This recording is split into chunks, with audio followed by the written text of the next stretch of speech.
I spent years letting people believe I had failed, and the worst part was that my own family led that belief. By the time they finally learned the truth, 3 helicopters were landing in their backyard, and every cruel word they had ever spoken came crashing back on them. That Thanksgiving became the day they realized they had spent years judging the wrong daughter. I took a bus to my parents' house for Thanksgiving, just like I always did. My family had mocked that choice for years because they believed success could only be measured by expensive cars and flashy lifestyles. My older sister Claire loved showing off her luxury vehicles, while my parents constantly compared me to her. Every holiday became another opportunity to remind me that I was over 30, still riding public transportation, renting a small apartment, and supposedly wasting my life chasing an impossible dream. What they never cared enough to ask was what I had actually been building.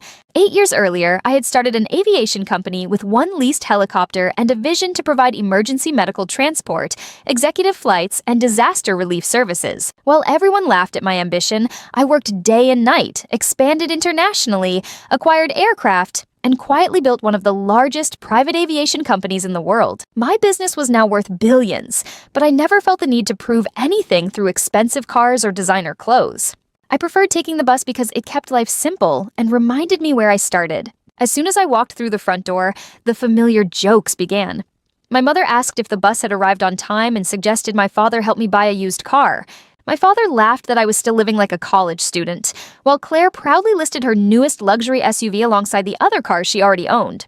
Every relative who arrived added another comment about my transportation, my apartment, or my so-called failed business. They assumed my silence meant they were right. During dinner, they pushed even harder.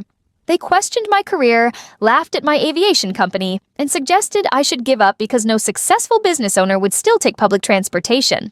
Someone searched my company name online and discovered a multi-billion-dollar aviation corporation with international contracts. Instead of believing me when I admitted I had founded it, they convinced themselves I must be an employee using the same company name. When I calmly explained that I owned the business, they burst into laughter and accused me of living in a fantasy. I checked my watch and quietly told them they would have proof soon. My family demanded evidence, so I simply asked everyone to step outside and wait. They followed me into the backyard, convinced they were about to expose another lie. My relatives even started recording videos because they expected nothing to happen. A few minutes later, the distant sound of helicopter blades echoed across the neighborhood. At first, everyone insisted it was coincidence, but the noise grew louder until 3 sleek black helicopters appeared over the trees and descended toward the backyard in perfect formation. They landed one after another with military precision as my family stood frozen in complete disbelief. The lead pilot stepped out, saluted me, and greeted me as the founder and chief executive of the company. He updated me on international contracts and asked whether our crews should remain on standby. My relatives could barely speak. The same people who had mocked me for riding a bus were now staring at aircraft worth tens of millions of dollars, all operating under my command.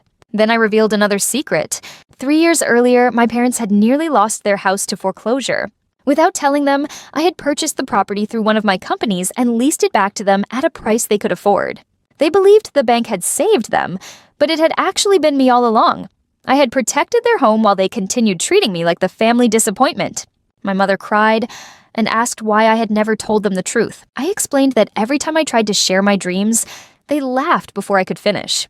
Eventually, I stopped seeking their approval and focused on building my future instead.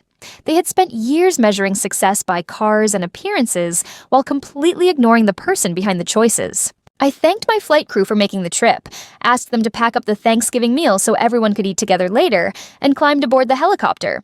My father begged me to stay and talk, but I reminded him that he had already made his opinion of me clear long before that day. As we lifted into the sky, my phone filled with messages from relatives apologizing for everything they had said. I did not answer. Instead, I watched the neighborhood disappear beneath us and realized something important. The greatest revenge is never arguing with people who underestimate you. It is quietly building a life so extraordinary that one day the truth speaks louder than anything you could have said. While my family counted cars, I had spent years building an empire that owned the sky.